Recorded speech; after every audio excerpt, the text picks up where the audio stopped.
طلحہ بن عبید اللہ کہتے تھے کہ نجد والوں میں سے ایک شخص حضرت صلی اللہ علیہ وسلم کے پاس آیا، سر پریشان یعنی بال بکھرے ہوئے تھے۔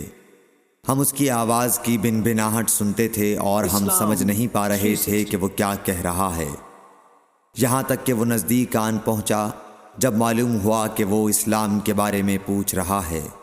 حضرت صلی اللہ علیہ وسلم نے فرمایا کہ اسلام دن رات میں 5 نمازیں پڑھنا ہے۔ اس نے کہا بس اس کے سوا تو اور کوئی نماز مجھ پر نہیں۔ آپ نے فرمایا نہیں مگر تو نفل پڑھے تو اور بات ہے۔ حضرت صلی اللہ علیہ وسلم نے فرمایا اور رمضان کے روزے رکھنا۔ اس نے کہا اور تو کوئی روزہ مجھ پر نہیں ہے۔ آپ نے فرمایا نہیں مگر تو نفل روزے رکھے تو اور بات ہے۔ طلحہ نے کہا اور حضرت صلی اللہ علیہ وسلم نے اس زکوٰۃ کا بیان کیا۔ وہ کہنے لگا کہ بس اور کوئی صدقہ مجھ پر نہیں ہے۔ آپ نے فرمایا نہیں مگر یہ کہ تو نفل صدقہ دے تو اور بات ہے۔